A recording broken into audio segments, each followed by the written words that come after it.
नमस्कार मोर नाम याखी नमस्कार मोर नाम रश्मि तुम्हारा नाम बहुत भाले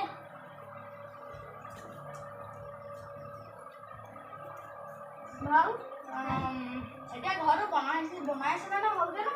হলগে আমি মাংস না নিলে নহয়